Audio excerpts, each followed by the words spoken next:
No início, eles tiveram muito cuidado para escolher o enredo correto, escrever o script com muita cautela, contratar os melhores atores, escolher o melhor cenário, pintar com a melhor tinta e escolher a melhor divulgação. Acreditavam eles que seria a peça teatral mais amada, ovacionada na história do Brasil. O que eles não contavam é que ao longo do tempo, enquanto essa peça estava sendo produzida, os atores treinados e o cenário construído, as pessoas começaram a entender o que acontecia por trás das cortinas. Qual era a real intenção que dominava a atmosfera nos bastidores.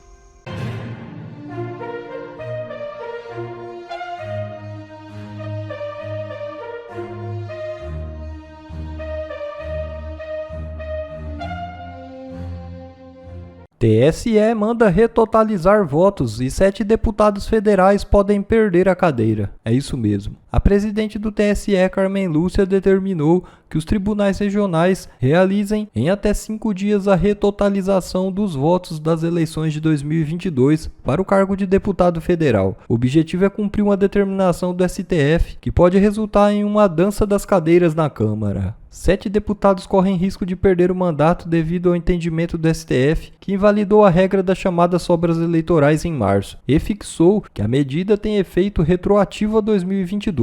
Agora, parlamentares que foram eleitos com o voto popular serão trocados na canetada. Trump pede intervenção da Suprema Corte dos Estados Unidos para deportar migrantes. É isso mesmo. O Departamento de Justiça solicitou que os juízes anulem a liminar nacional do juiz distrital Brian Murphy, de Boston, que exige que migrantes tenham oportunidade de buscar alívio legal na deportação antes de serem enviados aos chamados terceiros países enquanto o litígio no caso continua. O governo afirmou que a liminar de Murphy está impedindo potencialmente milhares de deportações pendentes de criminosos, e a liminar interrompe esforços diplomáticos de política externa e de segurança nacional dedicados. A situação mostra como a esquerda é ridícula. Sempre que perdem a eleição, não deixam o presidente trabalhar. Vivem colocando casos nos tribunais para perseguir o mandato do atual comandante. A mesma coisa foi feita aqui com Bolsonaro. Tomara que Trump dê a lição a eles. E a gente prossegue no Bradock Show com o caso que chamou a atenção de todo mundo no noticiário político brasileiro de hoje. O ministro Alexandre de Moraes afirmou que a deputada Carla Zambelli reproduz o mesmo modus operandi de Eduardo Bolsonaro. A comparação foi feita na ordem que determinou a prisão da parlamentar nessa quarta-feira. Zambelli deixou o Brasil após a condenação a 10 anos de prisão e anunciou que voltaria a atacar a lisura das eleições de 2022. A deputada disse em entrevista que não acredita em pesquisas manipuladas nem em urnas eletrônicas. Ela também afirmou que ficaria na Europa para denunciar a ditadura no Brasil, seguindo passos de Eduardo Bolsonaro nos Estados Unidos. Moraes citou que Eduardo está sendo investigado por coação, obstrução e abolição violenta do Estado Democrático de Direito. Quem vai comentar esse assunto é Rodrigo Constantino. Fala, Consta. Carla Zambelli é mais um nome de exilados que fogem, de alguma forma, da perseguição implacável do regime totalitário ditatorial no Brasil, buscando refúgio em países mais livres. Ela adotou uma rota, segundo a imprensa, ali pelo Paraguai, de carro, depois conseguiu pegar um avião, acho que na Argentina, teria ido para os Estados Unidos, e agora já estaria na Europa, ela que é cidadã europeia, então provavelmente vai conseguir permanecer lá. Alegou questões de saúde, tinha que fazer um tratamento, o advogado de defesa já abandonou o caso, mas fica claro, e ela mesma gravou um vídeo dizendo que agora vai ter muito mais liberdade para representar os quase 1 milhão de votos que ela recebeu. A verdade é que ela está buscando, sim, exílio. E não é a primeira e nem será a última, porque o Brasil não é mais uma democracia. É um regime de exceção que resolveu condená-la a 10 anos de prisão por nada, por reagir, e ela tem porte de arma, a um sujeito que tentava de alguma forma agredi-la, provocá-la. Mesmo que você considere que ela equivocou-se naquela atitude que prejudicou a eleição do Bolsonaro e tudo, Nada disso vem ao caso. O que importa é que a sentença é claramente política e que ela é uma perseguida política. Agora, assim como o Eduardo Bolsonaro nos Estados Unidos, ela vai poder ter um grau de articulação muito maior na Europa para poder denunciar, expor o regime de exceção que estamos vivendo em nosso país. Vamos lembrar que Oswaldo Eustáquio já tem ordem de prisão no Brasil e toda hora que pedem a extradição dele da Espanha, esbarra nesse detalhe, o mesmo detalhe que o governo Biden não enviou para o Brasil o Alan dos Santos. Qual é o crime? Crime de opinião não existe em país desenvolvido, em país sério. Aliás, nem no Brasil, segundo o Código Penal, segundo a Constituição, nem no Brasil existe esse crime de opinião. Mas eles estão usando esses pretextos para caçar um a um os direitistas, os conservadores que incomodam o sistema. Estão atrás de Nicolas Ferreira, por exemplo, faz tempo, e não será surpresa para ninguém se eventualmente eles arrumarem algum pretexto para realmente persegui-lo, tentar prendê-lo, e ele ser mais um que precisa buscar asilo em outro país. É muito triste o que está acontecendo com o Brasil. Nós não devemos julgar a Carla Zambelli, pelo contrário, devemos, na minha opinião, apoiar a atitude dela e desejar boa sorte na nova batalha que se inicia, que agora é uma batalha de articulação para poder convencer congressistas, parlamentares da Europa de que é preciso punir de alguma forma o Brasil, colocar sanções, porque o Brasil está virando, ou já virou, cá entre nós, uma Venezuela. Dureza, você tá ligado no Braddock Show, oferecimento Golden Brasil. E o líder e lindinho do PT na Câmara dos Deputados, Lindbergh Farias, quer que o STF imponha o uso de tornozeleira eletrônica a Jair Bolsonaro. A medida seria para impedir que ele deixe o país, como fez Carla Zambelli, que declarou ter pedido licença para se estabelecer na Europa. O pedido foi apresentado à PGR na terça-feira pelo Lindinho, citando também o caso do deputado Eduardo Bolsonaro, que adotou posturas que denotam periculosidade processual concreta após se tornar réu. Lindbergh quer impedir acesso a embaixadas, consulados, aeroportos, rodovias, portos e fronteiras para que Jair Bolsonaro não tenha a menor chance de fugir. O deputado petista citou que Bolsonaro se alojou na Embaixada da Hungria em Brasília por 2 noites em fevereiro de 2024, segundo Lindinho, já ensaiando uma fuga. Lindinho virou procurador-geral da Republiqueta, meu caro André Marcília. Boa noite para você. Olha, o Lindinho, né, o Lindbergh, eu me recuso a falar Lindinho, não pelo termo, mas por ser destinado a ele. Mas o Lindbergh, ele é que nem aqueles laterais no futebol, sabe, que ficam cruzando, o cara fica cruzando para o atacante. O atacante são os ministros do STF. Então o Lindbergh, ele está fazendo esse pedido não vai ter nenhuma consequência nesse momento, mas ele vai pedindo tornozeleira, ele vai pedindo prisão preventiva, ele pede do Bolsonaro, ele pede do filho do Bolsonaro, ele pede, enfim, uma hora os atacantes acertam a bola para o gol. É isso. Hoje, esse tipo de parlamentar, assim como algumas bancadas da esquerda, bancada do PSOL e etc., tem matérias na imprensa que demonstram numericamente que é assim que funciona. Nós temos essas bancadas que funcionam basicamente para isso. Elas simplesmente jogam a bola quicando na área para que os ministros chutem. Os ministros do STF, uma coisa eles não podem fazer ainda, que é pedirem a eles mesmos. Então tem esse problema, e como eles não podem pedir para eles mesmos julgarem, eles precisam desse tipo de parlamentar. E o Lindbergh faz essa função que a mim me parece bastante desonrosa, porque muitas vezes esses pedidos se destinam a violências institucionais do STF contra os próprios colegas do Lindbergh.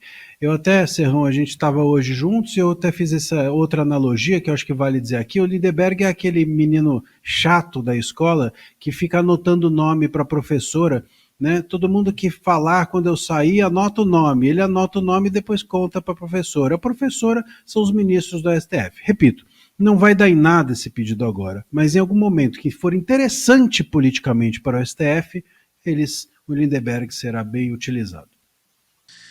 No início, eles tiveram muito cuidado para escolher o enredo correto, escrever o script com muita cautela, contratar os melhores atores, escolher o melhor cenário, pintar com a melhor tinta e escolher a melhor divulgação.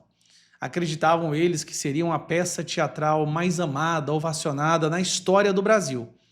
O que eles não contavam é que ao longo do tempo, enquanto essa peça estava sendo produzida, os atores treinados e o cenário construído, as pessoas começaram a entender o que acontecia por trás das cortinas.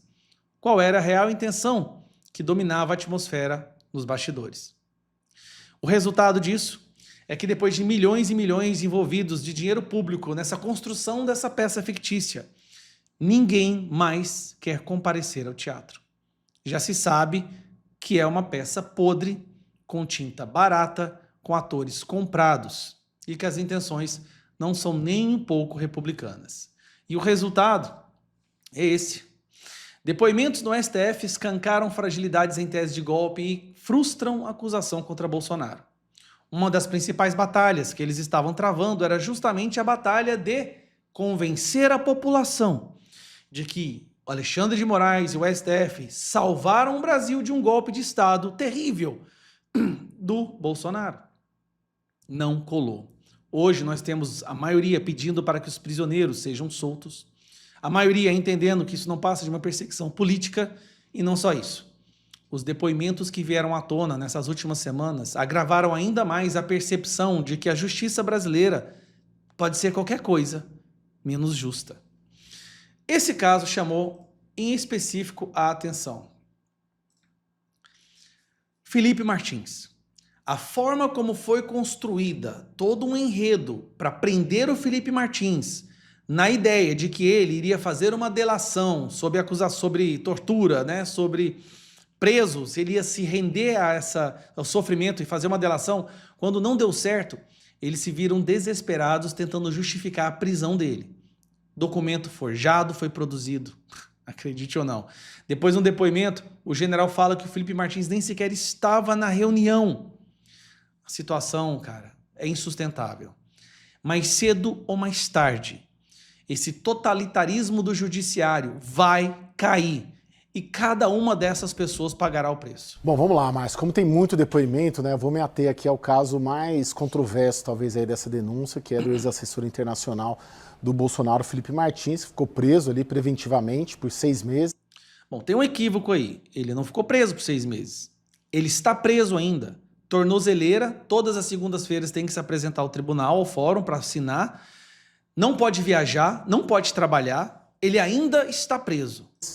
Sob a acusação de ter fugido do Brasil lá com o Bolsonaro, mas depois confirmou que ele nunca havia deixado o país. O que o Freire Gomes, o ex-comandante do Exército, diz nesses vídeos? Ele cita o Felipe Martins 2 vezes, né? Na primeira, ele se antecipa, voluntariamente ele diz espontaneamente que nunca afirmou que o Felipe Martins participou daquela reunião com os comandantes. Olha que loucura. O cara nem sequer participou da reunião, mas ele é acusado como um dos grandes articuladores. Que é uma reunião central com o Bolsonaro, que o Bolsonaro teria apresentado a minuta do golpe. Freire Gomes... Minuta do golpe que ninguém nem leu ainda. Diz apenas que um assessor que ele não conhecia entrou, entregou um documento e saiu.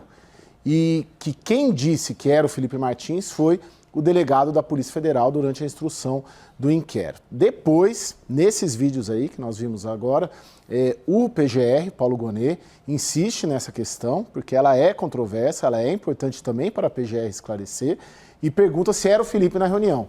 E o Freire Gomes disse que não sabe que, como tinha esclarecido, ele não tinha condições, não tem condições de dizer que era o Felipe, mesmo depois que ele sabia quem que era o Felipe Martins, com base nas imagens ali no noticiário. Pois bem... Ou seja, o general nem sabia, nem conseguia reconhecer quem as pessoas dizem que eram os principais articuladores do golpe. O comandante da aeronáutica disse também que nunca viu o Felipe Martins. Então, de uma forma geral, isso tem uma percepção ali que enfraquece um pouco essa alegação de que ele era uma figura central, porque os comandantes não sabiam quem era ele. Ok? Obrigado. Né?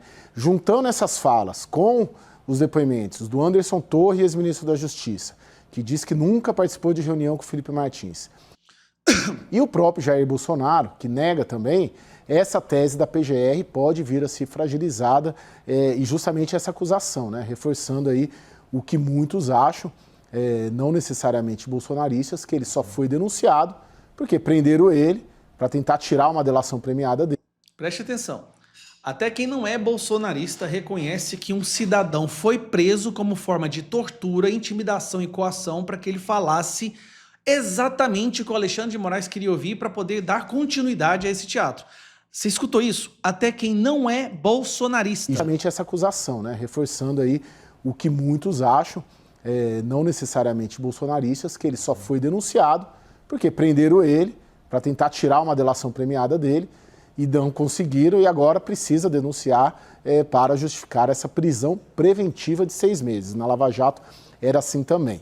Lembrando que quando o Alexandre de Moraes votou para tornar o Felipe Martins réu, ele disse que isso se baseava em 3 episódios: a delação do Mauro Cid, os registros de entrada no Alvorada e o depoimento do Freire Gomes. Então, peraí. Delação do Mauro Cid, 11 versões diferentes sobre tortura e sobre ameaça. Registro de entrada na Alvorada. O cara era assessor do Bolsonaro, então ele com certeza ia entrar na Alvorada. E delação, e fala do Freire Gomes, no qual ele volta atrás? Os registros de entrada do Alvorada é sempre muito problemático ali, porque tem de entrada, mas não tem de saída, enfim. De alguma maneira, a própria geolocalização ali que as defesas apresentaram, de algumas empresas, de aplicativos, elas não confirmam. A geolocalização do celular do Felipe Martins mostra que ele não estava lá na hora da reunião.